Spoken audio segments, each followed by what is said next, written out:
नमस्कार, बहुत बहुत स्वागत है आप सभी का। आप देख रहे हैं हमारा ये खास कार्यक्रम नया सवेरा, जिसमें हम दिन भर की कई बड़ी खबरों पर विस्तार से नजर डालते हैं। मैं हूं आपके साथ शहला निगार और अगला 1 घंटा जो रहने वाला है पावर पैक्ड शो रहने वाला है। तमाम बड़ी खबरों पर विस्तार से हमारी नजर होगी, साथ ही साथ खेल, साहित्य, संगीत और संस्कृति से जुड़ी भी खबरें होंगी। और अगले 1 घंटे मेरे साथ स्टूडियो में मौजूद रहेंगी मेरी सहयोगी भावना। सुप्रभात भावना। सुप्रभात शैला। नया सवेरा के सभी दर्शकों को भी सुप्रभात। और आपको बता दें कि देश और दुनिया की बड़ी खबरों पर अगले 1 घंटे हमारी नजर रहने वाली है। साथ ही साथ आज क्या मुख्य गतिविधियां रहेंगी उस पर भी हमारी नजर रहेगी। जम्मू कश्मीर विधानसभा चुनाव के पहले चरण के लिए, जहां 18 सितंबर को होने वाले पहले चरण के चुनाव के लिए आज नामांकन का आखिरी दिन है। इससे जुड़ी पल पल की जानकारी आप तक साझा करेंगे। साथ ही आपको बता दें कि कोलकाता में जिस तरीके से रेप और मर्डर केस हुआ है जूनियर ट्रेनी डॉक्टर के बाद, उसके बाद पूरे देश में उबाल है और आज छात्र संगठनों का बहुत बड़ा विरोध मार्च होने वाला है। इसके अलावा सुप्रीम कोर्ट के निर्देश पर जो टास्क फोर्स की कमेटी गठित हुई है उसकी पहली बैठक है, उससे जुड़ी तमाम जानकारी आप तक साझा करेंगे। साथ ही अगर अंतर्राष्ट्रीय खबरों की बात करें तो भारत ब्राजील की नवी संयुक्त आयोग की बैठक आज होने वाली है और भारत के विदेश मंत्री और ब्राजील के विदेश मंत्री करने वाले हैं सह अध्यक्षता। इसके अलावा मौसम से जुड़ी तमाम जानकारी आप तक साझा करेंगे, संवाददाताओं से लेंगे तमाम अपडेट। शुरुआत करते हैं नया सवेरा की सुबह के सुर्खियों के साथ। जम्मू कश्मीर विधानसभा चुनाव के पहले चरण के लिए नामांकन का आज आखिरी दिन। 18 सितंबर को होगा मतदान। कांग्रेस ने 9 और नेशनल कॉन्फ्रेंस ने 18 उम्मीदवारों की पहली सूची की जारी।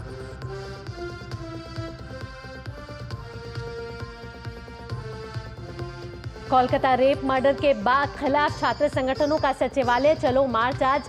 ममता सरकार के इस्तीफे की मांग। डॉक्टरों की सुरक्षा पर सुप्रीम कोर्ट द्वारा गठित नेशनल टास्क फोर्स की पहली बैठक आज।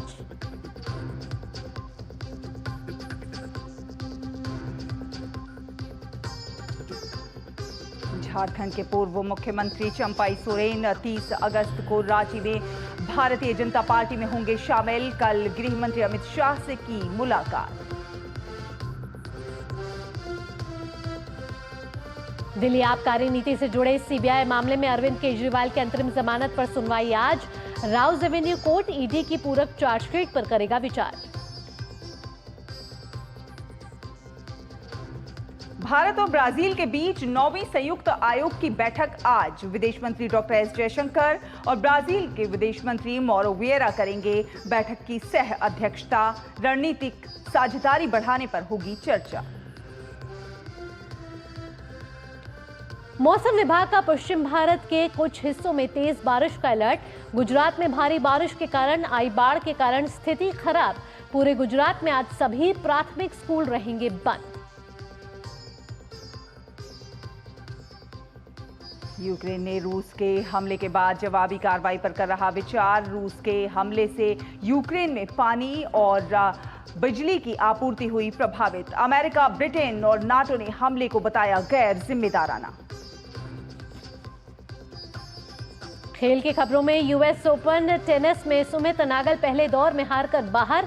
अलेक्जेंडर ज्वेरेव अगले दौर में पहुंचे। वहीं महिला एकल में गत विजेता कोको गॉफ दूसरे दौर में पहुंची।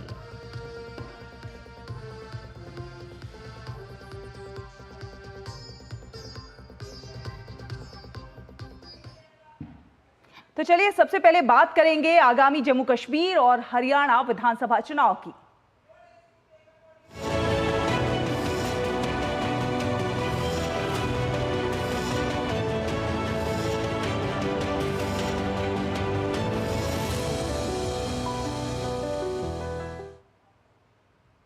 जम्मू कश्मीर में 18 सितंबर को पहले चरण का विधानसभा चुनाव होना है और प्रत्याशियों के नामांकन भरने का आज आखिरी दिन है। बिल्कुल, जम्मू कश्मीर में चुनाव लड़ रहे सभी राजनीतिक दलों ने इस चरण के लिए अपने अपने उम्मीदवारों की घोषणा कर दी है। इस चरण में अनंतनाग, शोपियां, कुलगाम, रामबन, किश्तवाड़ और डोडा जिलों की 24 विधानसभा सीट पर मतदान होगा। आज नामांकन दाखिल करने के बाद कल नामांकन पत्रों की जांच होगी। नामांकन वापस लेने की अंतिम तिथि 30 अगस्त है। चुनाव के दूसरे चरण में 26 सीट पर 25 सितंबर को और तीसरे चरण की 40 सीट पर 1 अक्टूबर को वोट डाले जाएंगे, जबकि नतीजे 4 अक्टूबर को आएंगे।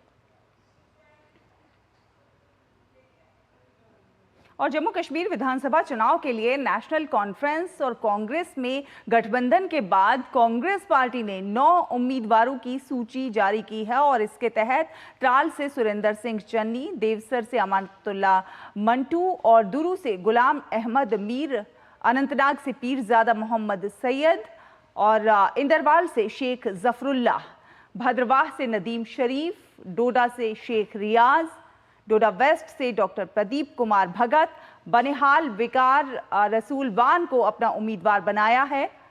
कांग्रेस 32 सीट पर तो नेशनल कॉन्फ्रेंस 51 सीट पर चुनाव लड़ेगी।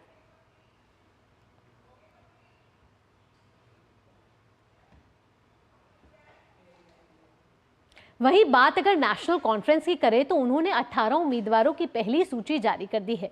नेशनल कॉन्फ्रेंस ने सेवानिवृत्त जस्टिस हुसैन मसूदी को पंपोर, मोहम्मद खलील बंद को पुलवामा, मुहीउद्दीन मीर को राजपोरा, शौकत हुसैन गनी को जैनपोरा, शेख मोहम्मद रफ़ी को शोपियां, सकीना इट्टू को डॉक्टर एच पोरा, पीरजादा फिरोज अहमद को देवसर, चौधरी जफर अहमद को लारनू, अब्दुल मजीद लारमी को अनंतनाग पश्चिम और डॉक्टर बशीर अहमद वीरी को विजबेहरा विधानसभा सीट से अपना उम्मीदवार बनाया है।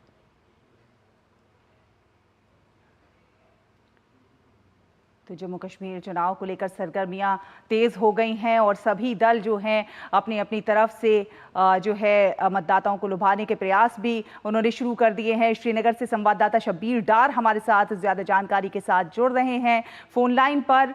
शब्बीर, आज नामांकन का आखिरी दिन है और सभी दल जो हैं उन्होंने अपनी अपनी सूची जारी कर दी है। अभी क्या कुछ अपडेट है? जी बिल्कुल, सभी दल जो है अपनी तैयारी पूरी की उन्होंने और आज जो लास्ट डे था सबमिशन ऑफ फॉर्म्स का, तो जाहिर बात है यहाँ पे जो सियासी सरगर्मियाँ काफ़ी ज़रूर पे हैं और हर दल यही पूछता रहा है कि उनका जो है उनका पल्ला भारी रहा है। और कल की जो हमने यहाँ पे बड़ी खबर ये थी कि नेशनल कॉन्फ्रेंस और कांग्रेस के बीच में जो एक समझौता है त्रिपुरा अलायंस है वो तय हो पाया है, जिसके तहत नेशनल कॉन्फ्रेंस को एक 51 सीट पे वो JNK में त्रिपुरा अलायंस के तहत लड़ेंगे और कांग्रेस के पास 32 सीट गई है। तो इसी के चलते आज जो है काफ़ी सारे जो सीट है जो फर्स्ट फेज की है जिनके लास्ट डे ऑफ सबमिशन है, तो उनमें जो है कांग्रेस के कुछ दिग्गज नेता जिसमें फॉर्मर PCC प्रेसिडेंट गुलाम मोहम्मद मीर और कुछ और बड़े नेता जो फॉर्मर पार्लियामेंटेरियन हैं हुसैन मसूदी जो नेशनल कॉन्फ्रेंस के हैं, वो आज जो है अपना फॉर्म सबमिट करेंगे, सबमिशन करेंगे। तो बाकी दल भी जो है चाहे वो BJP हो या PDP हो या बाकी जो छोटी बड़ी पार्टियां हैं वो भी बड़ी जोरों से अपनी तैयारियां पूरी की हैं और वो भी आज लास्ट डेट के जो फर्स्ट फेज में है पूरी जो है सबमिशन करेंगे।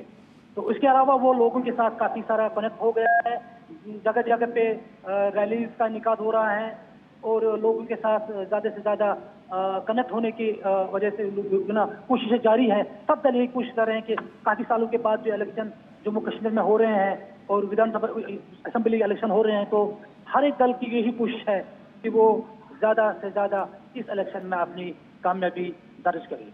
जी शबीर, तो जिस तरीके से आप बता रहे हैं कि सभी राजनीतिक दल जो हैं वो अपनी पूरी ताकत लगा रहे हैं और राजनीतिक दलों ने अपनी पार्टी की सूची भी जारी, अपने उम्मीदवारों की सूची जारी कर दी है। इसी को देखते नेशनल कॉन्फ्रेंस और कांग्रेस के बीच बंटवारा भी हो चुका है सीटों को लेकर। बीते 10 सालों के बाद हो रहे हैं जम्मू कश्मीर में विधानसभा चुनाव शबीर, उसके साथ साथ आर्टिकल 370 हटने के बाद पहला विधानसभा चुनाव है।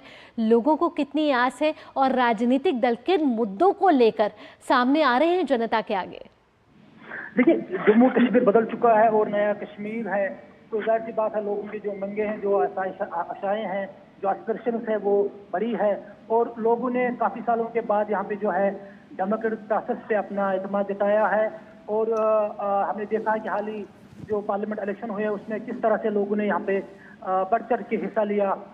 जो जहाँ पे भी 0% वोटिंग होती थी या 5% वोटिंग होती थी, वहाँ पे इस बार जो है 50 और 60% की वोटिंग हुई है। तो इसका मतलब यही है कि लोग खासतौर पर नौजवानों में डेमोक्रेटिक प्रोसेस में एतमाद है और लोग चाहते हैं कि यहाँ पे तरक्की हो, अमन हो, युवाओं को रोजगार मिले। यही सब मुद्दे हैं जिन पे लोग इस वक्त किसी भी दल को वोट देंगे जो इन इशू पे लोगों को एड्रेस करें, जो लोगों के एस्पिरेशंस हैं इनका ख्याल रखे। तो जाहिर सी बात है कि जम्मू कश्मीर में अब वो राजनीति चली गई है जहाँ पे कुछ लोग जमहूरियत पे एतमाद नहीं रखते, लोगों को भड़का रहे थे। अब यही है कि अब जमहूरियत की जीत है, लोग बिल्कुल शब्बीर, जमहूरियत के जो नज़ारे अभी बीते कुछ सालों में कश्मीर ने देखे हैं वो शायद पहले नहीं देखे थे, और डर के माहौल में कहीं ना कहीं अपने जीवन गुजार रहे थे। एक खौफ उनके मन में बिठा दिया जाता था कि ऐसा नहीं हो सकता, ऐसा होगा तो ऐसा हो जाएगा। लेकिन ये भाजपा है जो दृढ़ प्रतिज्ञ है और जिस बात का निश्चय कर लेती है उसे करके दिखाती है, और उसने करके दिखाया। और अब लोगों को लग रहा है कि अमन ही जरूरी है, तभी विकास होगा। जी बिल्कुल, जो पिछले 5-7 साल में कश्मीर में जो तरक्की हुई है, जो यहाँ पे सिक्योरिटी सिचुएशन में जो इम्प्रूवमेंट हुई है, वो बिल्कुल एक टेम्पलेट है आगे जो सरकार आएगी उनको वो फॉलो करने का। क्योंकि कश्मीर में जो है रोड का नेटवर्क बढ़ गया है, अस्पताल गाँव बन गए हैं, जो स्वास्थ्य जो हेल्थ केयर है वो अच्छा हो गया है। तो डेवलपमेंट की जो अब लोगों को काफी सालों के बाद जो मिला है, टूरिज्म से बढ़ावा हुआ है, उस इकोनॉमी बढ़ गई है। तो अब जो सरकार आएगी, जाहिर सी बात आपको ये जो टेम्पलेट है जो पिछले 5-7 साल में जम्मू कश्मीर ने देखा, जो तरक्की देखी, तो आगे वाले सरकार के चुनौती भी है और एक चैलेंज भी है ये। क्योंकि लोग जाहिर सी बात है यही डिमांड करेंगे जो जिस चीज की उनको आदत हुई है। क्योंकि तामीर तरक्की का दौर चला है, अब नौजवानों के लिए रोजगार भी ढूंढने होंगे। जो गाँव देहात है वहाँ पे हर सुविधा, चाहे वो रोड की हो, हेल्थ केयर की हो और पानी की हो, और लोग जाहिर सी बात है बिल्कुल जो लोग जाहिर सी बात है इन्हीं चीजों को मद्देनजर रख के अपना वोट जो है कास्ट करेंगे। जी शबीर, इन तमाम जानकारियों के लिए आपका बहुत बहुत धन्यवाद। तो शबीर बता रहे थे कि जम्मू कश्मीर विधानसभा चुनावों के पहले चरण जो 18 सितंबर को होना है उसके लिए नामांकन भरने की प्रक्रिया का आज अंतिम दिन है। और फिलहाल एक छोटा सा ब्रेक ले लेते हैं। ब्रेक के उस पार खबरों का सफर जारी रहेगा, देखते रहिए नया सवेरा। बात जब पीढ़ियों के लिए बनने वाले घर की हो तो जिम्मेदारी बड़ी हो जाती है। गैलेंट समझता है ये जिम्मेदारी। अब डबल एम रिब्स के साथ गैलेंट एडवांस TMT रीबार, निर्माण का रियल हीरो। सुरक्षा की गारंटी हर चीज में जरूरी है, चाहे वो मुश्किल स्टंट हो या अच्छी फसल। इसलिए ले आइए IIL के ट्रैक्टर ब्रांड का शिनबार, जो देता है सुंडी और ट्रिप से सुरक्षा की गारंटी। भारत में सालाना हजारों लोग हाथी पांव नाम की बीमारी की चपेट में आकर जीवन भर के लिए अपाहिज हो जाते हैं। हाथी पांव एक मच्छर के काटने से फैलता है। हाथी पांव का कोई इलाज नहीं है। साल में सिर्फ एक बार सरकार द्वारा दी हुई मुफ्त दवाएं खाएं और इस बीमारी से अपने आप को और अपने परिवार को बचाएं। 10 अगस्त को हाथी पांव से बचाव की दवा अवश्य खाएं। अपने आप को और अपने परिवार को इस दर्दनाक बीमारी से बचाएं। भारत सरकार द्वारा जनहित में जारी। ब्रेक के बाद आपका स्वागत है। आप देख रहे हैं नया सवेरा। बढ़ते हैं और बात कर लेते हैं कोलकाता रेप मर्डर मामले की, जिसके खिलाफ पश्चिम बंगाल छात्र समाज संगठन आज राज्य सचिवालय तक मार्च करेगा। इसमें हजारों की संख्या में छात्र और कार्यकर्ता कॉलेज स्क्वायर से राज्य सचिवालय तक मार्च करेंगे। मार्च का मुख्य मकसद मुख्यमंत्री ममता बनर्जी के इस्तीफे और दोषियों की गिरफ्तारी की मांग पर रहेगा। तो वहीं दूसरी तरफ राज्य प्रशासन ने इसे रोकने के लिए सुरक्षा के पुख्ता इंतजाम किए हैं। राज्य सचिवालय और इसके आसपास 4500 से लेकर 5000 पुलिसकर्मियों की तैनाती रहेगी। IG और DIG रैंक के 21 पुलिस अधिकारियों को सुरक्षा का विशेष जिम्मा सौंपा गया है।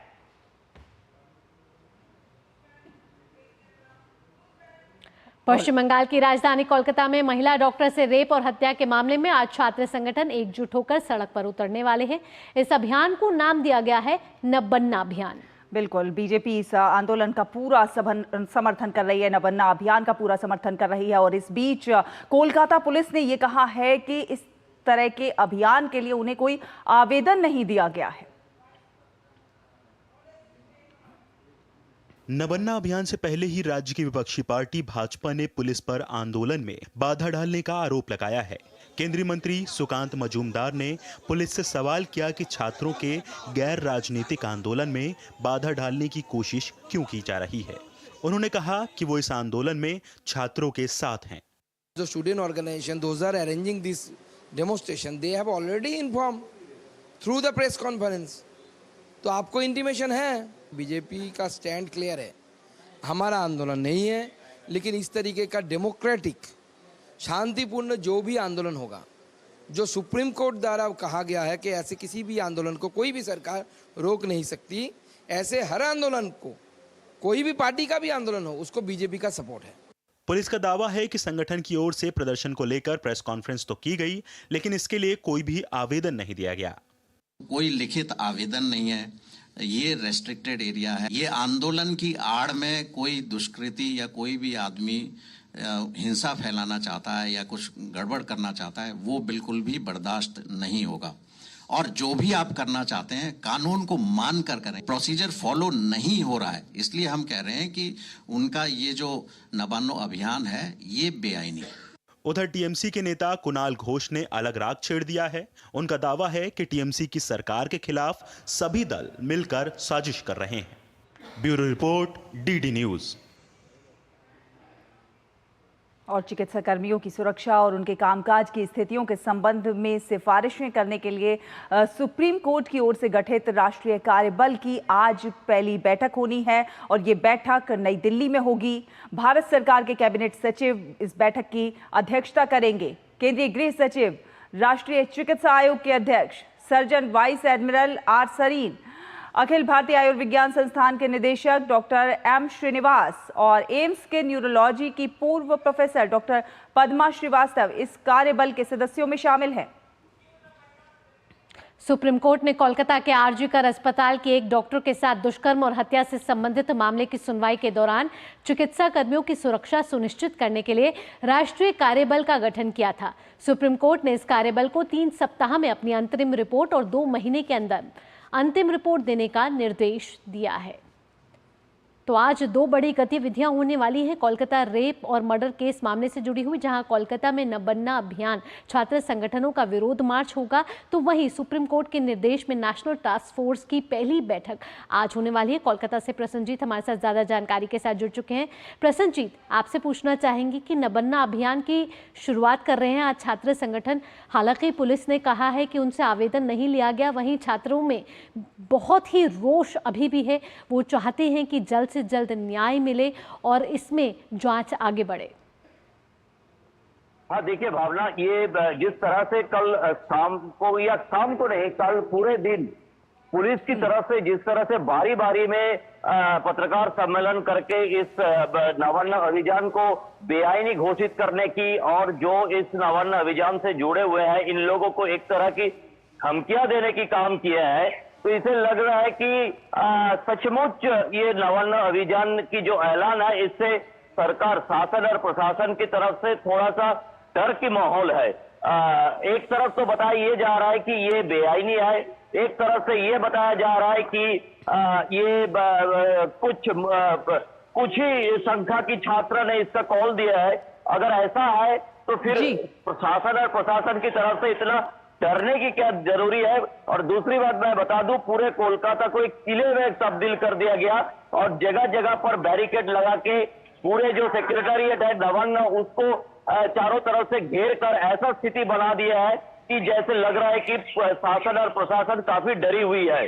भावना, प्रसन्नजीत, आंदोलन, शांतिपूर्ण आंदोलन करने का, प्रदर्शन करने का अधिकार है, सभी को अधिकार है। ऐसे में और ये जो कॉज है ये ऐसा कॉज है जो सभी से जुड़ा हुआ है और सभी चाहते हैं कि एक ऐसा नियम बने, एक ऐसा कानून बने कि इस तरह की चीजें ना हो। ऐसे में ये डर क्यों? ऐसे में आंदोलन से डर क्यों? उनके ऊपर इस तरह की रोक टोक क्यों? देखिए साहिला, कल एक वीडियो वायरल हुआ जिससे पता चलता है कि 9 अगस्त जिस दिन सुबह पीड़िता की डेड बॉडी देखा गया था आरजी कौर के सेमिनार हॉल में, उसी दौरान कई सारे लोग वो सेमिनार हॉल के अंदर अपने इच्छा के अनुसार यातायात करने के लिए यातायात कर रहे थे। मतलब ये जो आरोप लगाया जा रहा था कि जो एविडेंस है उसके साथ छेड़छाड़ करने की और बाकी जो प्लेस ऑफ ऑकरेंस है उसके साथ छेड़छाड़ करने की एक कोशिश जानबूझ के शासन और प्रशासन की तरफ से किया गया था। तो ये वायरल वीडियो जब कल सामने आने के बाद अब धीरे धीरे ये साफ होने लगे हैं कि किसी न किसी जगह पे शासन और प्रशासन इस घटना को दबाने की कोशिश में है। तो जब सरकार के मन में खोट है तो जाहिर सा है कि सरकार के मन में डर भी है कि अगर सच्चाई बाहर ना निकल आए, और इसीलिए शासन और प्रशासन की तरफ से यह डर हम देख पा रहा है साइला। और आरोपित जो है सीबीआई जांच में आरोपित का झूठ भी पकड़ा गया है। बिल्कुल, सीबीआई की जांच में सारे झूठ पकड़ा गया है जो देश की सॉलिसिटर जनरल तुषार मेहता ने कोर्ट के सामने पूरी तरह से साफ कर दिया है। और सीबीआई की जो रिपोर्ट है जो कोर्ट के सामने पेश किया गया था उसमें भी साफ हो गया है कि किस तरह से शासन और प्रशासन जो प्लेस ऑफ ऑकरेंस है उसको उसके साथ छेड़छाड़ करने की कोशिश की है, काफी सारे एविडेंस दबाने की कोशिश की है। तो ये सारे जब धीरे धीरे सामने आ गया है तब लोगों के मन में एक आक्रोश है। इस आक्रोश से पूरी तरह से लोग शासन और प्रशासन डर गए हैं। एकदम साधारण लोगों की आक्रोश है साइला। जी प्रसन्नजीत, हमने सुना है कि 6000 पुलिस कर्मियों को वहां तैनात किया गया है। ये किसी कर्फ्यू से कम नहीं लग रहा। क्यों पुलिस छात्र संगठनों से डरती हुई नजर आ रही है और इसको इस तरीके से पूरा प्रतीत किया जा रहा है कि ऐसा आवेदन नहीं लिया गया और अराजकता फैलाने की कोशिश करने वाले हैं छात्र संगठन? पुलिस यह आरोप लगातार लगा रही है। हाँ देखिए, एक अगर ये जो नवन्न विजन है ये कुछ भी नहीं है तो मैं अगर गिना दूं तो कल पूरे दिन में शायद 3 से 4 बार पुलिस अधिकारी की तरफ से प्रेस कॉन्फ्रेंस किया गया है। तो मुझे तो याद रही है मेरे 3.5 दशक की इस पत्रकारिता की कैरियर में कि कभी इस तरह की किसी सेक्रेटेरिएट मार्च के लिए कभी पुलिस बल की तरफ से एक ही दिन में 4 बार प्रेस कॉन्फ्रेंस किया है। साथ ही साथ तृणमूल कांग्रेस ने भी प्रेस कॉन्फ्रेंस शुरू कर दिए थे सुबह से शाम तक। तो एक तरह से मुझे लग रहा है कि एक तरफ तृणमूल कांग्रेस और दूसरी तरफ पुलिस अब 6000 की बात कर रही है। ये 6000 तो सिर्फ कोलकाता के लिए है, 2500 से 3000 गंगा के उस पार हावड़ा के लिए भी है। तो कुल मिला के 8000 से ज्यादा पुलिस अधिकारिक और कई सारे 20 से अधिक आईपीएस ऑफिसर को लगाया गया है। ये छोटा सा मामूली सा सेक्रेटेरिएट मार्च को, नवन्न चलो अभियान मार्च को रोकने के लिए भावना। चलिए प्रसन्नजीत, आप अपनी नजर बना के रखिए। तो आज 2 बड़ी अपडेट इस मामले में होने जा रही हैं और ज्यादा जानकारी पल पल की अपडेट हम आप तक पहुंचाते रहेंगे। बहुत बहुत धन्यवाद प्रसन्नजीत हमसे जुड़ने के लिए और अपडेट हमारे दर्शकों से साझा करने के लिए। यहाँ रुकेंगे एक छोटे से ब्रेक के लिए। ब्रेक के बाद आपको बताएंगे कि झारखंड में आखिरकार कौन सा ऐसा सस्पेंस है जब खत्म हो गया। ये सब इस छोटे से ब्रेक के बाद। आप देखते रहिए नया सवेरा। बात जब पीढ़ियों के लिए बनने वाले घर की हो तो जिम्मेदारी बड़ी हो जाती है। गैलेंट समझता है ये जिम्मेदारी। अब डबल एम रिब्स के साथ गैलेंट एडवांस टीएमटी रीबार, निर्माण का रियल हीरो। सुरक्षा की गारंटी हर चीज में जरूरी है, चाहे वो मुश्किल स्टंट हो या अच्छी फसल। इसलिए ले आइए IIL के ट्रैक्टर ब्रांड का शिनबार, जो देता है सुंडी और ट्रिप से सुरक्षा की गारंटी। इसी जान जो है सारे घर की दुलारी, उसकी सुरक्षा और स्वास्थ्य है हम सब की जिम्मेदारी। 5 साल से कम उम्र के बच्चों को दस्त से बचाने के लिए तैयार है परिवार। रक्षा, रोकथाम और उपचार। रक्षा के लिए 6 महीने तक बच्चे को सिर्फ माँ का दूध पिलाएं। रोकथाम मतलब साफ घर, साफ टॉयलेट और साफ बर्तन, और खाना बनाने से पहले और शौच या मल साफ करने के बाद हाथ अच्छे से धोएं। उपचार के लिए जब बच्चे को दस्त लगे तो उसे तुरंत ORS का घोल पिलाएं और 2 हफ्ते तक जिंक की गोली दें। दस्त होते ही अपने नजदीकी स्वास्थ्य केंद्र से जल्द संपर्क करें। ORS और जिंक की गोलियां स्वास्थ्य केंद्र पर निशुल्क उपलब्ध हैं। जब बच्चे स्वस्थ रहेंगे तो हंसते मुस्कुराते रहेंगे। याद रहे, दस्त के विरुद्ध तैयार है परिवार। रक्षा, रोकथाम और उपचार।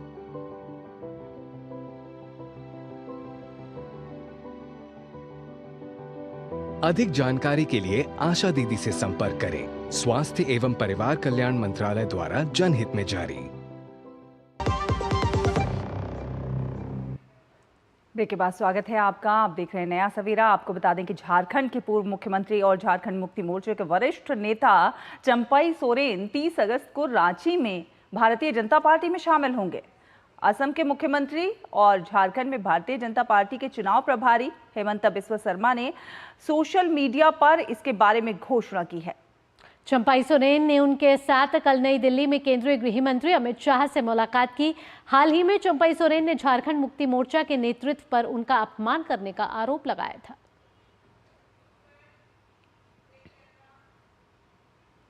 और बढ़ते हैं आगे, बात कर लेते हैं हम दिल्ली के कथित आबकारी नीति से जुड़े सीबीआई मामले की, जहां अरविंद केजरीवाल की अंतरिम जमानत पर आज सुनवाई होनी है। और इससे पहले सुनवाई के दौरान दिल्ली की राउज एवेन्यू कोर्ट ने आज के लिए ये डेट बढ़ा दी थी। विशेष न्यायाधीश कावेरी बावेजा ने मामले की तारीख 27 अगस्त तय करते हुए कहा था कि अदालत को उसी दिन केजरीवाल और अन्य के खिलाफ दायर ईडी के पूरक आरोप पत्र पर भी विचार करना है।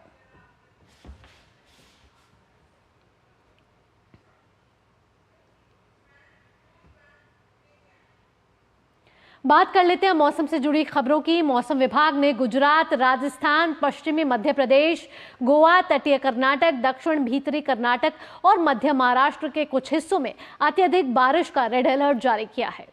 विभाग ने ये कहा है कि सौराष्ट्र, कच्छ और गुजरात, जम्मू कश्मीर, लद्दाख और पंजाब के कुछ एक हिस्सों में आज तेज वर्षा हो सकती है। उधर दक्षिण भारत में भी अगले 3 दिनों के दौरान केरल, तटीय आंध्र प्रदेश, तेलंगाना और कर्नाटक में भी ऐसी ही स्थिति बनी रहेगी।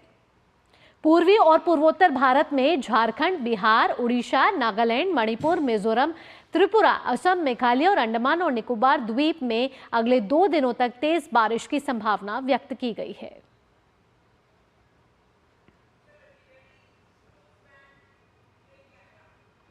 और आपको बता दें कि गुजरात इस वक्त बाढ़ के कहर से जूझ रहा है। भारी बारिश के चलते पूरे राज्य में जनजीवन अस्त व्यस्त हो गया है। मौसम विभाग ने गुजरात में तेज बारिश का अलर्ट जारी किया है। आपको बता दें कि पहले से ही गुजरात में भारी बारिश के कारण बाढ़ की स्थिति हो गई है। भारी बारिश के अलर्ट के बाद राज्य के सभी प्राथमिक स्कूल आज बंद रहेंगे, जबकि माध्यमिक और उच्चतर माध्यमिक स्कूलों के खुलने या बंद होने का निर्णय जिला प्रशासन पर छोड़ दिया गया है।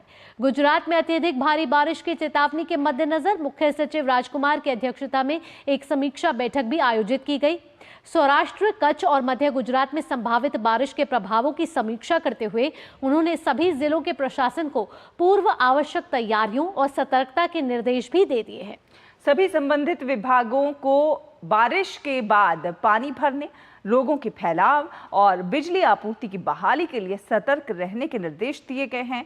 वहीं वडोदरा मंडल के बाजवा स्टेशन पर भारी वर्षा से हुए जल भराव के कारण रेल यातायात भी प्रभावित रहेगा। बाढ़ की स्थिति का जायजा लेने के लिए कल केंद्रीय गृह मंत्री ने गुजरात के मुख्यमंत्री से बात की।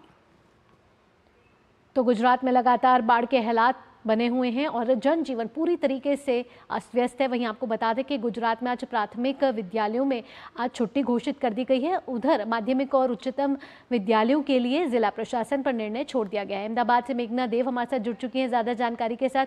मेघना, एक बार फिर गुजरात में भारी बारिश हो रही है, बाढ़ जैसे हालात हैं, बताएं आप कि गुजरात के किन के इलाकों में इस समय भारी बारिश हो रही है और मौसम विभाग ने क्या पूर्वानुमान लगाया है? देखिए, सबसे अहम बात यह है कि अभी फिलहाल जो लगातार बारिश हो रही है वो सभी जिलों में हो रही है। गुजरात के लगभग तकरीबन सभी जिले हैं। अगर हम उत्तर गुजरात की बात करें, दक्षिण गुजरात की बात करें, सौराष्ट्र, कच्छ, सभी जगह भारी बारिश हो रही है। और यहाँ पर अगर ये देखें तो कई एसडीआरएफ, एनडीआरएफ की टीमों को भी तैनात किया गया है। तकरीबन 13 एनडीआरएफ की टीमें और 22 एसडीआरएफ की टीमों को तैनात किया गया है।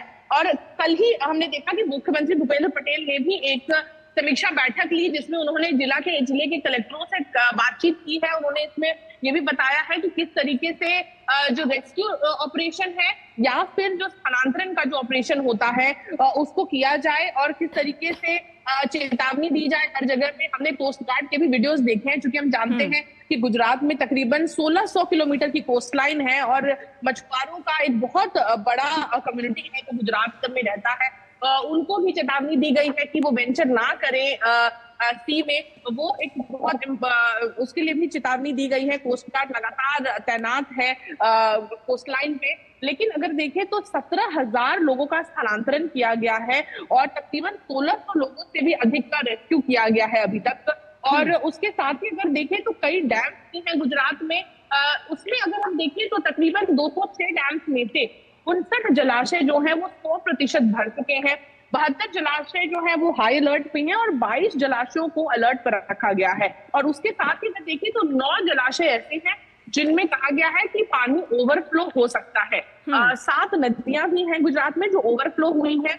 और सरदार सरोवर नर्मदा बांध की अगर बात करें, नर्मदा डैम की बात करें, तो अपनी कुल क्षमता का 88% पानी का संग्रह उसमें हो चुका है। तो अगर देखें तो पूरे गुजरात में तकरीबन 92% बारिश जो है जो होनी चाहिए सीधे वो हो चुकी है।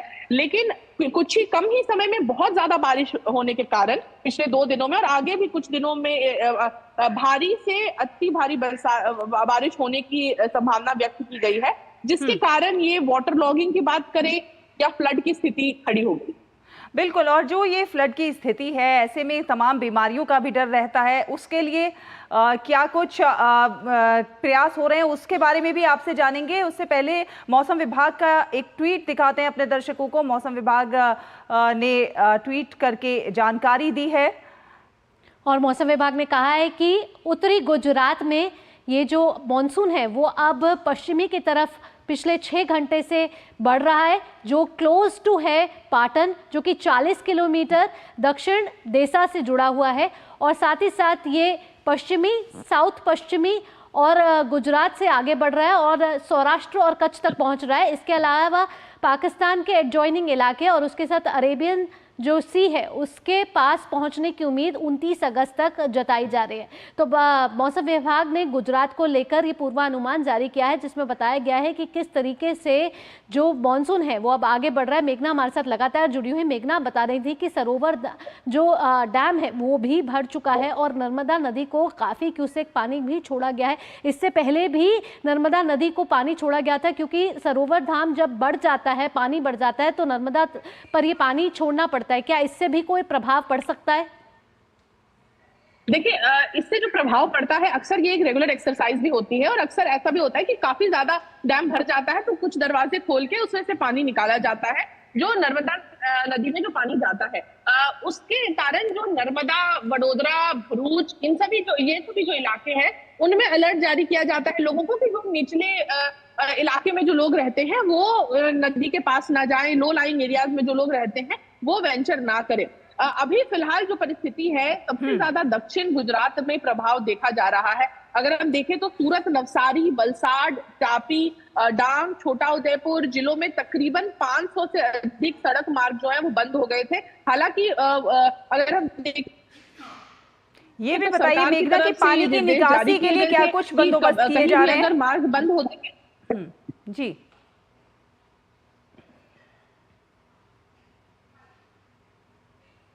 जी मेघना, तो मेघना से हमारा संपर्क टूट गया है। आगे फिर उनसे ज़्यादा जानकारी हासिल करेंगे। और त्रिपुरा में बाढ़ की स्थिति में थोड़ा सुधार हुआ है। कई स्थानों पर पानी का स्तर घटने लगा है। पिछले दिनों हुई ज़बरदस्त बारिश के कारण त्रिपुरा को गंभीर व्यवधानों का सामना करना पड़ा है। बारिश के कारण यहां बाढ़ की गंभीर स्थिति पैदा हो गई है और दूरसंचार सहित बुनियादी ढांचे को भी काफी नुकसान हुआ है। हालात को देखते हुए सेना और एनडीआरएफ के जवानों को राहत और बचाव कार्यों में लगाया गया है। बाढ़ से निपटने के लिए युद्ध स्तर पर राहत बचाव कार्य जारी है। वहीं त्रिपुरा के मुख्यमंत्री माणिक साहा ने बाढ़ से प्रभावित लोगों को राहत प्रदान करने के उद्देश्य से अपना 1 महीने का वेतन मुख्यमंत्री राहत कोष में दे दिया है। इसके साथ ही उन्होंने सोशल मीडिया पर एक पोस्ट लिखकर मुख्यमंत्री योगी आदित्यनाथ को सहयोग के लिए उनका धन्यवाद किया है। तो अगरतला से हमारे साथ जुड़ रहे हैं कुणाल शिंदे ज्यादा जानकारी के साथ। कुणाल, त्रिपुरा में हालात बेहतर होते हुए नजर आ रहे हैं। हालांकि त्रिपुरा के लिए दूसरे राज्यों ने भी मदद का ऐलान किया है। कल मध्य प्रदेश के मुख्यमंत्री ने ऐलान किया है। अभी किस तरीके के हालात है? कितने लोगों को अभी राहत शिविर में रहने के लिए रहना पड़ रहा है और साथ साथ सेना किस तरीके से काम कर रही है? जी बिल्कुल, काफ़ी महत्वपूर्ण जो कल जो हमने देखा कि मध्य प्रदेश के मुख्यमंत्री मोहन यादव उन्होंने 20 करोड़ रुपए की राशि त्रिपुरा के मुख्यमंत्री सहाय राहत कोष में जमा करने का मतलब उन्होंने अनाउंस किया है। उसके साथ साथ फिर योगी आदित्यनाथ जो उत्तर प्रदेश के मुख्यमंत्री हैं उन्होंने भी किया है। काफ़ी सोशल ऑर्गेनाइजेशंस, वॉलंटरी ऑर्गेनाइजेशंस और फिर क्लब्स और फिर फुटबॉल एसोसिएशन जो त्रिपुरा फुटबॉल एसोसिएशन है, तो उन्होंने भी कुछ ना कुछ राशि मतलब 50,000, 1 लाख ऐसे अलग अलग कैटेगरीज में वो लोग अपना मतलब डोनेशन कर रहे हैं चीफ मिनिस्टर्स रिलीफ फंड में, जो काफ़ी इम्पॉर्टेंट है क्योंकि जैसे स्टेट गवर्नमेंट ने अपने प्रिलिमिनरी एस्टिमेट्स में बताया है कि 15,000 करोड़ रुपए का नुकसान त्रिपुरा को हुआ है, जो 3 दिन लगातार बारिश हुई थी 19 से 23 तारीख अगस्त के बीच में। तो इसमें काफ़ी नुकसान हुआ है त्रिपुरा को। अलग अलग इंफ्रास्ट्रक्चर जैसे कि रोड इंफ्रास्ट्रक्चर हो, हेल्थ इंफ्रास्ट्रक्चर हो, वाटर एंड सैनिटेशन हो, फिर उसके बाद में पावर सप्लाई हो, एग्रीकल्चर, काफ़ी स्टैंडिंग क्रॉप्स डिस्ट्रॉय हुए थे इस बारिश में, फ्लड्स की वजह से। तो इसके मद्देनज़र ये जो राहत जो अभी अलग अलग स्टेट्स जैसे 2 स्टेट्स तो अभी आगे आए हैं, उसके बाद त्रिपुरा के कुछ जो ऑर्गेनाइजेशंस आगे आए हैं, काफ़ी लोग मतलब बढ़ चढ़ कर इसमें योगदान दे रहे हैं।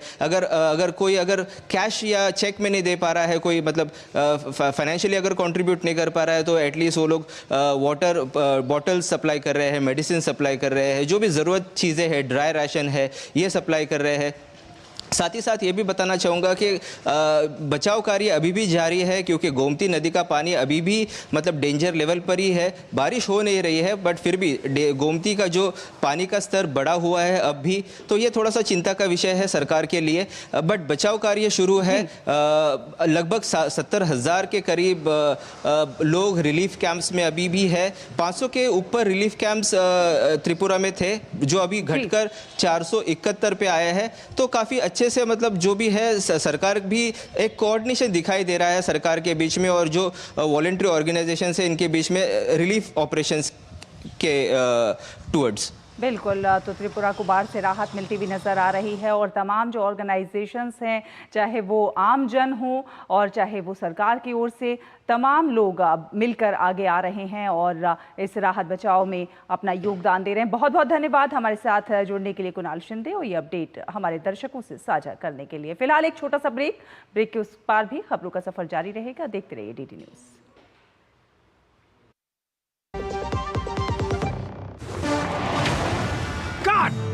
सुरक्षा की गारंटी हर चीज में जरूरी है, चाहे वो मुश्किल स्टंट हो या अच्छी फसल। इसलिए ले आइए IIL के ट्रैक्टर ब्रांड का शिनबा, जो देता है सुंडी और ट्रिप से सुरक्षा की गारंटी। बात जब पीढ़ियों के लिए बनने वाले घर की हो तो जिम्मेदारी बड़ी हो जाती है। गैलेंट समझता है ये जिम्मेदारी। अब MM रिब्स के साथ गैलेंट एडवांस TMT रीबार, निर्माण का real hero. Muthoot finance, India का number 1 most trusted financial services brand. तो गोल्ड लोन के लिए कॉल करें 1-800-313-1212।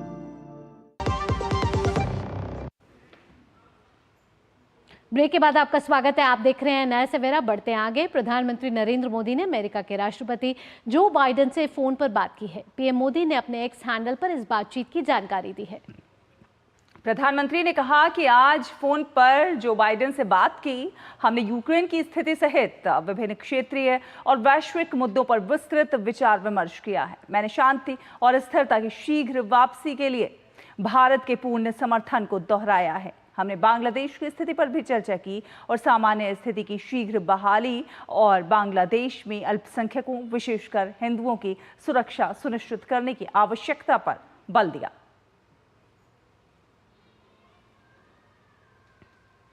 वहीं व्हाइट हाउस ने एक स्टेटमेंट जारी करके अमेरिकी राष्ट्रपति और प्रधानमंत्री मोदी की बातचीत की जानकारी दी है। जो बाइडेन ने प्रधानमंत्री मोदी के साथ बातचीत में पोलैंड और यूक्रेन की हालिया यात्रा के साथ साथ सितंबर में संयुक्त राष्ट्र महासभा की बैठकों पर चर्चा की। राष्ट्रपति जो बाइडेन ने पोलैंड और यूक्रेन की ऐतिहासिक यात्राओं के लिए प्रधानमंत्री की सराहना करने के साथ ही ऊर्जा क्षेत्र सहित यूक्रेन को मानवीय समर्थन दिए जाने की भी प्रशंसा की। दोनों नेताओं ने संयुक्त राष्ट्र चार्टर के आधार पर अंतर्राष्ट्रीय कानून के अनुसार संघर्ष के शांतिपूर्ण समाधान के लिए अपने निरंतर समर्थन की पुष्टि की है। इसके साथ ही दोनों नेताओं ने हिंद प्रशांत क्षेत्र में शांति और समृद्धि में योगदान देने के लिए क्वाड जैसे क्षेत्रीय समूहों में मिलकर काम करने की अपनी निरंतर प्रतिबद्धता पर भी जोर दिया है।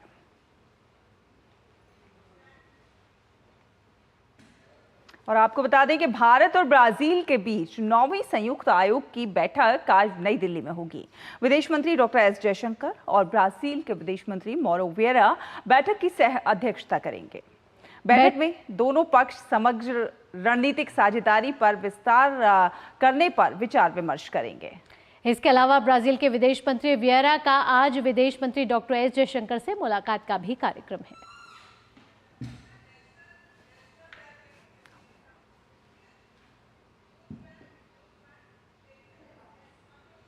और आइए नया सवेरा में आगे बढ़ते हुए बात कर लेते हैं देश भर की कुछ खास खबरों की फटाफट अंदाज में। बहुजन समाज पार्टी की आज लखनऊ में राष्ट्रीय कार्यकारिणी की बैठक होने वाली है और इस बैठक में मायावती को एक बार फिर पार्टी की राष्ट्रीय अध्यक्ष के रूप में चुने जाने की संभावना है। मायावती 2003 से लगातार पार्टी की अध्यक्ष हैं। सुप्रीम कोर्ट दिल्ली उत्पाद शुल्क नीति घोटाले से जुड़े मनी लॉन्ड्रिंग मामले में बीआरएस नेता के कविता की जमानत याचिका पर आज सुनवाई करेगा। शीर्ष अदालत ने 12 अगस्त को 2 मामलों में जमानत देने से इनकार करने वाली दिल्ली उच्च न्यायालय के 1 जुलाई के आदेश को चुनौती देने वाली के कविता की याचिकाओं पर सीबीआई और ईडी से जवाब मांगा था। स्वाति मालीवाल से मारपीट के मामले में विभव कुमार की जमानत याचिका पर आज सुप्रीम कोर्ट में सुनवाई होगी। इससे पहले 2 और 7 अगस्त को कोर्ट में सुनवाई हो चुकी है। इससे पहले दिल्ली हाई कोर्ट ने 12 जुलाई को विभव को बेल देने से इनकार कर दिया था।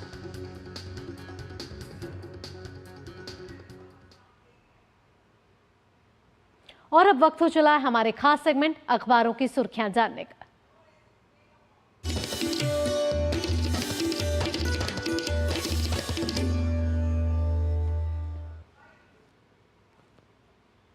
तो अखबारों की सुर्खियों की शुरुआत करते हैं। अधिकतर समाचार पत्रों में यूक्रेन का रूस पर जो अटैक की खबर है उसको अधिकतर समाचार पत्रों ने प्रकाशित किया है। रूस पर बहुत बड़ा हमला हुआ है और ये 9/11 जैसा हमला कहा जा रहा है। रूस ने भी जवाबी हमला किया है।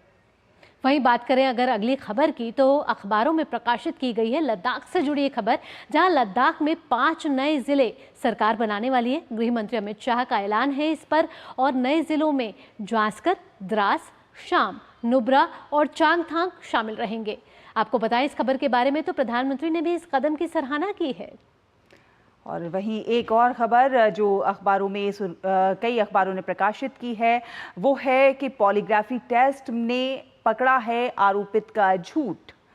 और दैनिक जागरण की ये खबर है कोलकाता के आरजीकर मेडिकल कॉलेज और अस्पताल की महिला स्नातकोत्तर प्रशिक्षु चिकित्सक के साथ दुष्कर्म और हत्या के मामले में गिरफ्तार मुख्य आरोपित संजय राय पॉलीग्राफ टेस्ट में झूठ बोल रहा है। वहीं खबर ये भी प्रकाशित की गई है कि सीबीआई सूत्रों ने एक जानकारी दी है कि टेस्ट के दौरान उसने कहा कि जब वो 9 अगस्त की रात सेमिनार हॉल में पहुंचा तो पीड़िता वहां मरी पड़ी थी। वहीं अगली खबर की बात कर लेते हैं तो नवभारत टाइम्स ने यह खबर प्रकाशित की है जिसमें कोहरे की वजह से एयरपोर्ट पर नहीं लगेंगी अब कतारें। जी हां, केंद्रीय नागर विमानन मंत्रालय इसकी तैयारियों में जुटा हुआ है और जल्दी ही T1 की ऑडिट रिपोर्ट भी आएगी। तो ये एक अच्छी खबर हम कह सकते हैं। वहीं एक खबर जू से जुड़ी हुई है। जू में एनिमल कीपर और स्टाफ का मनोबल बढ़ाने के लिए जादू की झप्पी प्रोग्राम शुरू किया गया है। दरअसल आपको बता दें कि जू में जू कीपरों की बड़ी भूमिका रहती है लेकिन उनके प्रयास सामने नहीं आ पाते। ये खबर प्रकाशित बड़ी ही इंटरेस्टिंग वे से की गई है और ये प्रोग्राम सभी का मनोबल भी बढ़ाएगा। तो अखबारों की सुर्खियों में फिलहाल इतना ही। फिलहाल एक छोटा सा ब्रेक लेते हैं। ब्रेक के उस पार खबरों का सफर जारी रहेगा।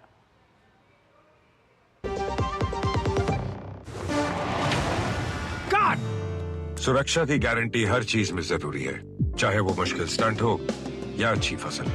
इसलिए ले आइए IIL के ट्रैक्टर ब्रांड का शिनबा, जो देता है सुंडी और ट्रिप से सुरक्षा की गारंटी। बात जब पीढ़ियों के लिए बनने वाले घर की हो तो जिम्मेदारी बड़ी हो जाती है। गैलेंट समझता है ये जिम्मेदारी। अब MM रिब्स के साथ गैलेंट एडवांस TMT रीबार, निर्माण का रियल हीरो।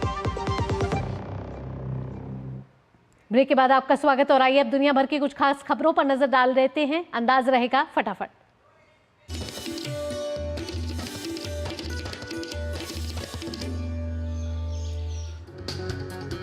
यूक्रेन रूस के हमले के बाद जवाबी कार्रवाई पर विचार है और रूस के हमले से यूक्रेन में पानी और बिजली की आपूर्ति प्रभावित हुई है। रूस के हमले में 7 लोगों की मौत हो गई थी। अमेरिका, ब्रिटेन और नाटो ने हमले को गैर जिम्मेदाराना बताया। बलूचिस्तान में बलोच लिबरेशन आर्मी ने 130 पाकिस्तानी सैनिकों को मारने का दावा किया है। बलोच लिबरेशन पार्टी ने 36 घंटे के भीतर 2 अलग-अलग हमलों में 68 शत्रुओं और 62 सैन्य कर्मियों को मारने का दावा किया है। सूडान में बांध टूटने के कारण 30 लोगों की मौत हो गई है। मूसलाधार वर्षा की वजह से टूटे बांध ने 20 गांवों को नष्ट कर दिया है। अभी तक 30 लोगों की मौत हो गई है। संयुक्त राष्ट्र के मुताबिक मरने वालों का आंकड़ा और भी बढ़ सकता है। अमेरिका, कोलंबिया और पनामा ने कोलंबियाई शहर कार्टजेना में एक बैठक के बाद क्षेत्रीय प्रवास नीतियों पर अपने सहयोग को और तेज करने पर जोर दिया है। और अब बात कारोबार की।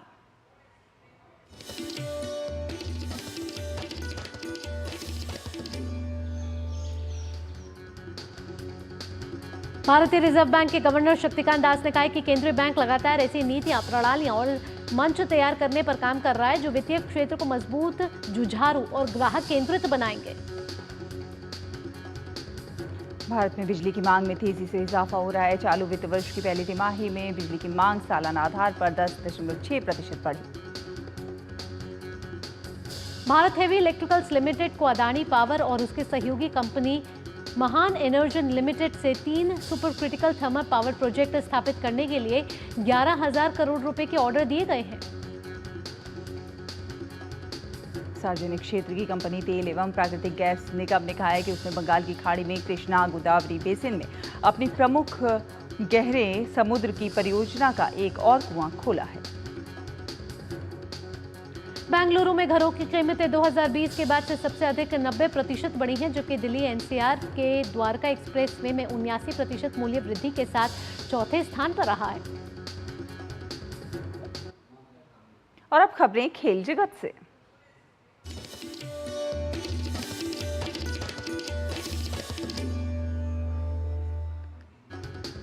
साल के चौथे ग्रैंड स्लैम यूएस ओपन की शुरुआत हो चुकी है। फिलहाल इस प्रतियोगिता के शुरुआती दौर के मुकाबले खेले जा रहे हैं। पहले दौर के मैच में ऑस्ट्रिया के डोमिनिक थीम हार के साथ प्रतियोगिता से बाहर हो गए। उन्हें अमेरिका के बेल शेल्टन ने हराया। यूएस ओपन में भारत के सुमित नागल का सफर पहले ही दौर में हार के साथ समाप्त हो गया। सुमित को डच खिलाड़ी टैलन ग्रीसपुर ने 6-1, 6-3, 7-6 के अंतर से हराया। यूएस ओपन के पुरुष एकल के पहले दौर में जीत दर्ज करते हुए रूस के आंद्रे रूबलेव ने अगले दौर में प्रवेश कर लिया। प्रतियोगिता के पहले दौर में रूबलेव ने ब्राजील के खिलाड़ी को 6-3, 7-6, 7-5 के अंतर से हराया। प्रतियोगिता के महिला वर्ग में अमेरिका के कोको गॉफ ने अपने अभियान की शुरुआत शानदार अंदाज में की है। पहले दौर के मैच में गॉफ ने रूस के वारवरा ग्रचोवा को हराकर दूसरे दौर में जगह बनाई।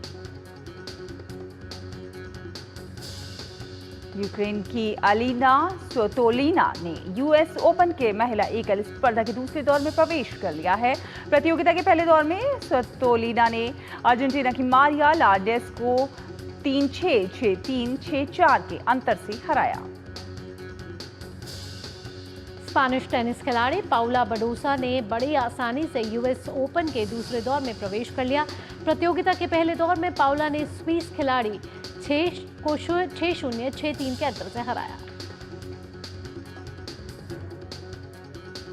आईसीसी ने आगामी महिला टी20 विश्व कप 2024 के शेड्यूल की घोषणा कर दी है। टूर्नामेंट की शुरुआत 3 अक्टूबर से होगी। महिला टी20 विश्व कप के सभी मुकाबले दुबई और शारजा में खेले जाएंगे। भारतीय टीम अपने अभियान की शुरुआत 4 अक्टूबर को न्यूजीलैंड के खिलाफ करेगी। North east United football club ने डूरेंट कप के फाइनल में जगह बना ली है। कल खेले गए रोमांचक मुकाबले में नॉर्थ ईस्ट यूनाइटेड ने शिलोंग लाजोंग को 3-0 के अंतर से हराकर फाइनल में प्रवेश किया। ये पहली बार है जब नॉर्थ ईस्ट यूनाइटेड ने डूरेंट कप के फाइनल में पहुंचा है।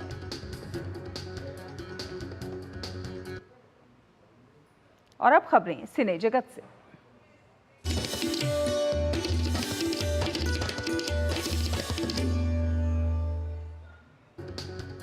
सुनील शेट्टी की एक्शन थ्रिलर सीरीज हंटर के दूसरे सीजन की शूटिंग शुरू हो गई है।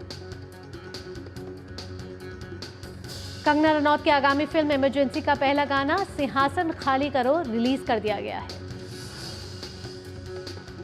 सिद्धांत चतुर्वेदी इन दिनों अपनी आगामी फिल्म युद्धा को लेकर चर्चा में चल रहे हैं। फिल्म 20 दिसंबर को रिलीज होने को तैयार है। आलिया भट्ट और शर्वरी बाग अपनी फिल्म अल्फा में स्पाई के किरदार में नजर आएंगी। फिल्म में दोनों का जबरदस्त एक्शन भी देखने को मिलेगा। अनन्या पांडे की डेब्यू सीरीज कॉल मी पे 6 सितंबर को रिलीज होने के लिए है तैयार। राजपाल यादव और वर्षा रेख्ते अभिनीत फिल्म पड़ गए पंगे 30 अगस्त को देश भर के सिनेमाघरों में देगी दस्तक। कृष्ण जन्माष्टमी के शुभ अवसर पर भोजपुरी गायिका और अभिनेत्री अक्षरा सिंह का गाना शोर मची है जी शोर मची को सोशल मीडिया पर खूब सराहना मिल रही है।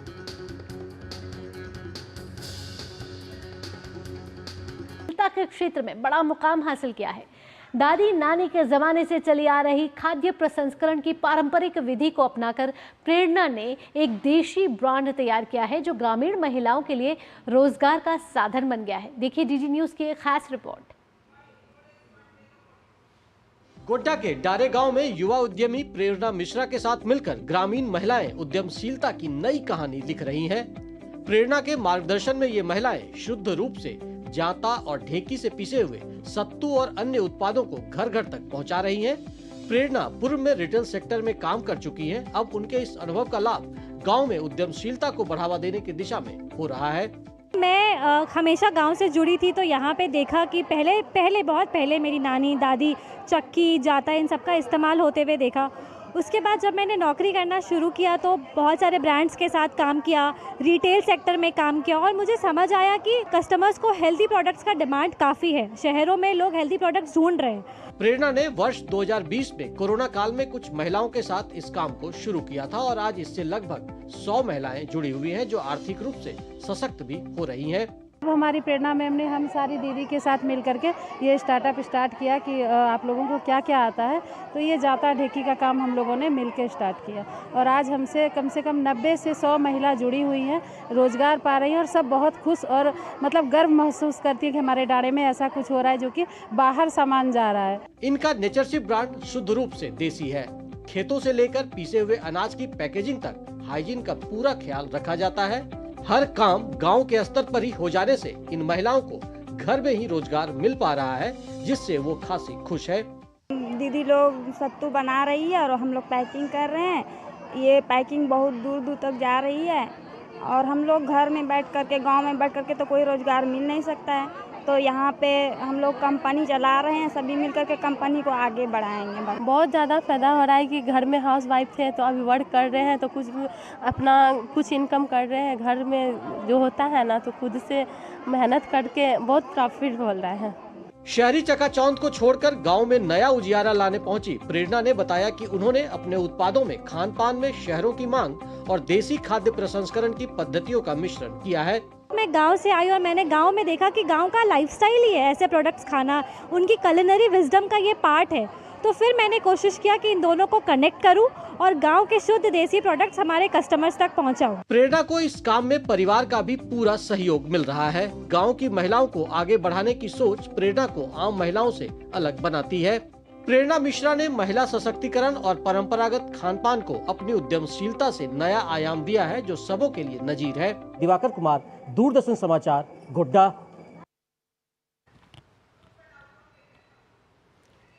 और नया सवेरा में अब देख लेते हैं तमाम राज्यों के मौसम का हाल।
तो नया सवेरा के आज के अंक में फिलहाल इतना ही, लेकिन जाने से पहले आइए आपको छोड़ जाते हैं श्री कृष्ण जन्माष्टमी की मनमोहक झलकियों के साथ।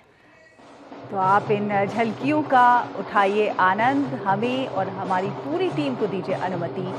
नमस्कार।